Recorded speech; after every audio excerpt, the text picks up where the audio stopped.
इस वीडियो के अंदर हम लोग डिस्कस करने वाले हैं how to select the old tax regime in ITR. जी हाँ, तो देखिए इस साल अगर आप ओल्ड टैक्स रिजिम के साथ में जाना चाहते हैं तो यहाँ पे आपको कौन सा एडिशनल फॉर्म फाइल करना पड़ सकता है, उसकी क्या कंडीशन हो सकती है, कितनी बार आप न्यू वर्सेस ओल्ड और ओल्ड वर्सेस न्यू के अंदर स्विच कर सकते हैं, उसकी भी क्या कोई ड्यू डेट रहती है, क्या कोई कंडीशंस रहती है। तो ये सारी जानकारी मिलने वाली है आज आप लोगों को एक ही वीडियो के अंदर, तो प्लीज़ पूरा वीडियो जरूर देखिएगा। स्टार्ट करने से पहले बताना चाहूँगा हम लोगों ने आईटीआर फाइलिंग के ऊपर एक पूरा प्रैक्टिकल कोर्स बना रखा है जिसके अंदर आपको हर एक सेगमेंट की आईटीआर फाइलिंग बेसिक से लेकर एडवांस तक को सीखने को मिल जाएगी।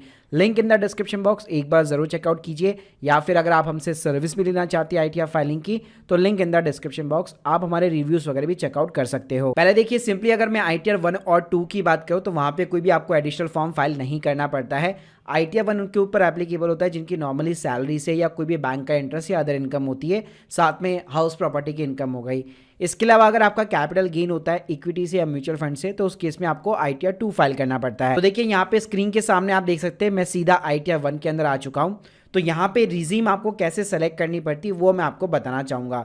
तो आपको जाना पड़ता है सिंपली पर्सनल इन्फॉर्मेशन के अंदर। तो जब यहाँ पे आप जाएंगे तो यहाँ पे पर्सनल इन्फॉर्मेशन में ही नीचे नीचे आपको एक ऑप्शन दिखेगा 115 BAC सबसेक्शन 6 करके। जी हाँ, जहाँ पे बताया गया है कि आप न्यू टैक्स रिजिम को ऑप्ट आउट करना चाहते हैं। तो बाय डिफॉल्ट यहाँ पे आपको ऑप्शन जो है नो मिलने वाला है, लेकिन अगर आपको ओल्ड टैक्स रिजिम सेलेक्ट करनी है तो इस नो को सिंपली आपको यस करना होगा। अब इससे इंपैक्ट क्या पड़ेगा वो भी मैं आप लोगों को बता देता हूं। अगर आप सैलरी वाले कॉलम के अंदर जाएंगे तो यहाँ पे आप देखेंगे सेक्शन 10 के अंदर पहले HRA LTA अलाउंसेस नहीं आ रहे थे, वो सारे अलाउंसेस आपको देखने को मिल जाएंगे। नीचे अगर आप जाएंगे तो प्रोफेशनल टैक्स का कॉलम जो पहले डिसेबल हो रखा था वो भी आपको अनेबल दिखेगा। इसी तरह पहले जो टोटल डिडक्शन के अंदर आपको कोई भी ATC की या ATD कोई भी डिडक्शन आपको नहीं दिखाई दे रही थी, अब सारी डिडक्शन आपको यहाँ पे क्लेम करने को मिल जाएगी। जी हाँ, तो ओल्ड टैक्स रिजिम के अंदर ये फायदा है कि मल्टीपल डिडक्शंस के साथ आप यहाँ पे क्लेम कर सकते हो। इसी तरह अगर मैं आईटीआर 2 की बात करूँ तो वहां पे भी सेम कहानी है। आपको पर्सनल इन्फॉर्मेशन की जगह यहाँ पे एक जनरल इन्फॉर्मेशन का टैब होता है, उसके अंदर आपको जाना पड़ता है। यहाँ पे आप देख सकते हैं आपको फाइलिंग वाले स्टेटस के अंदर ही यहाँ पे टैब मिल जाएगा, जो सेम चीज आईटीआर 1 के अंदर थी 115 BAC करके। बाय डिफॉल्ट आपको ये ऑप्शन नो मिलेगा। अगर आपको ओल्ड टैक्स रिजिम सेलेक्ट करनी है तो इस ऑप्शन को आपको यस करना है। अब इससे जो इंपैक्ट होगा वो ये रहेगा कि जो सैलरी वाले कॉलम्स होंगे वहां पे सेक्शन 10 के अलाउंसेस देखने को मिल जाएंगे। इसके अलावा आपके जो चैप्टर 6A के जो डिडक्शंस होते हैं वो भी आपको देखने को मिल जाएंगे। अब कई लोगों का यहाँ पे सवाल होगा जो आईटीआर 1 या आईटीआर 2 फाइल करते हैं ओल्ड टैक्स रिजिम के साथ। तो मान लीजिए इस साल मैंने ओल्ड टैक्स रिजिम के साथ में फाइल कर दी, नेक्स्ट ईयर हो सकता है मेरे लिए न्यू टैक्स रिजिम ज्यादा बेनिफिशियल हो, तो क्या मैं आईटीआर फाइलिंग करते टाइम पे ओल्ड वर्सेस न्यू या न्यू वर्सेस ओल्ड स्विच कर सकता हूं? तो इसका सिंपल सा जवाब है आप अनलिमिटेड टाइम्स यहाँ पे स्विच कर सकते हैं, आपके ऊपर कोई कंडीशंस एप्लीकेबल नहीं होती है। इस साल आपने ओल्ड ले लिया, अगले साल न्यू लेना चाहते हैं, या लेट सपोज टीडीएस कटवाते टाइम आपने एम्प्लॉयर को बोला कि मेरे को न्यू टैक्स रिजिम की तरफ जाना है, लेकिन आईटीआर फाइलिंग करते टाइम पे आपने ओल्ड टैक्स रिजिम चूज कर ली, तो कोई दिक्कत वाली बात नहीं है। आप अनलिमिटेड टाइम्स यहाँ पे हर साल जो है रिजिम को स्विच कर सकते हैं अगर आप आईटीआर 2 या आईटीआर 1 फिलअप करते हैं। तो अब बात करते हैं आईटीआर 3 आईटीआर 4 की, जो फिलअप करते हैं जिनको एडिशनल एक फॉर्म 10 IEA यहाँ पे फाइल करना पड़ता है। जी हाँ, आईटीआर 4 नॉर्मली जो बिजनेस या सेल्फ एम्प्लॉयड पर्सन होते हैं वो फाइल करते हैं, वहीं पे आईटीआर 3 जो स्टॉक मार्केट के अंदर ट्रेडिंग वगैरह करते हैं, F&O हो गया, इंट्राडे हो गया, या नॉर्मली जिनका एक फुल फ्लैश बिजनेस होता है वो भी आईटीआर 3 फाइल करते हैं। तो चलिए मैं आपको सीधा लाइव ले चलता हूँ। ये मैंने आईटीआर 4 को बेसिकली यहाँ पे ओपन कर लिया। तो यहाँ पे भी अगर आपको ओल्ड टैक्स रिजिम सेलेक्ट करनी है तो आपको पर्सनल इन्फॉर्मेशन में जाना है, और यहाँ पे अगेन आप देखेंगे यहाँ पे आपको 115 BAC वाला ऑप्शन देखने को मिल जाएगा, जो कि बाय डिफॉल्ट यहाँ पे नो हो रखा होगा। अब यहाँ पे अगर आप ऑप्ट आउट करना चाहते हैं, ओल्ड टैक्स रिजिम की तरफ जाना चाहते हैं, तो यहाँ पे आप देख सकते हैं अगर आप यस बटन पे क्लिक करते हैं तो यहाँ पे कुछ और कॉलम्स भी यहाँ पे खुल जाते हैं।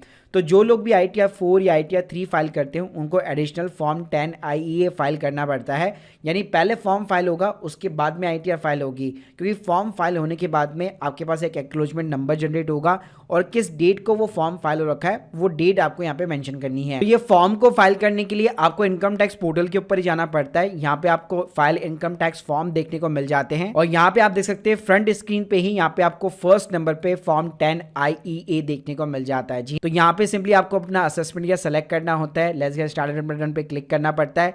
ये पूछेगा कि आपका बिजनेस से क्या प्रॉफिट है या लॉस, मतलब अगर आप ऑब्वियसली बात है आप आईटीआर 4 या आईटीआर 3 फाइल कर रहे हैं तो आपको यहाँ पे यस में जवाब देना है।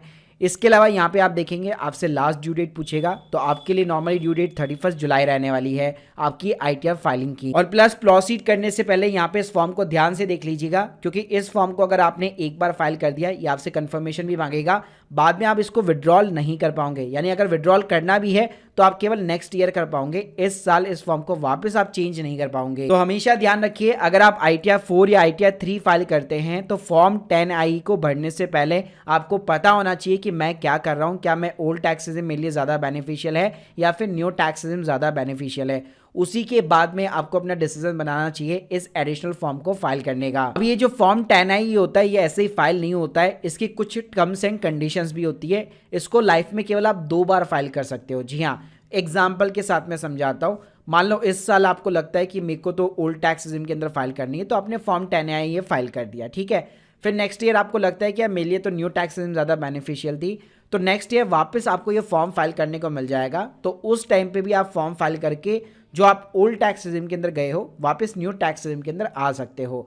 लेकिन थर्ड ईयर के अंदर आपको लगता है कि यार मेरे लिए तो वापस ओल्ड टैक्स रेजिम ही बेटर थी, तो भाई वापस आप स्विच नहीं कर सकते। जी हाँ, यानी लाइफ में केवल आप 2 बार भर सकते हो, एक बार भर के या तो न्यू से ओल्ड के अंदर जा सकते हो और एक बार वापस भर के ओल्ड से न्यू के अंदर आ सकते हो। लेकिन वापस अगर मेरे को यहाँ पे ओल्ड में जाना है तो ये चीज़ पॉसिबल नहीं है, तो इस फॉर्म को ध्यान से फिलअप कीजिएगा। कि अगर मैं इसकी ड्यू डेट की बात करूँ तो हमेशा आपकी जो ITR फाइलिंग की ड्यू डेट रहती है वही रहती है, 31 जुलाई 2024 है इस साल के लिए। बी रिलेटेड ITR के अंदर आप रेजिम के अंदर यहाँ पे स्विच नहीं कर पाएंगे। तो अगर आपको new versus old, old versus new करना है तो बेटर होगा कि आप हमेशा ड्यू डेट के पहले कर लीजिए। तो गाइस अब आप लोगों को समझ में आ गया होगा कि यहाँ पे न्यू टैक्स रेजिम और ओल्ड टैक्स रेजिम कैसे सिलेक्शन करनी है, किसमें क्या क्या चेंजेस करने हैं, क्या क्या कंडीशंस होती है।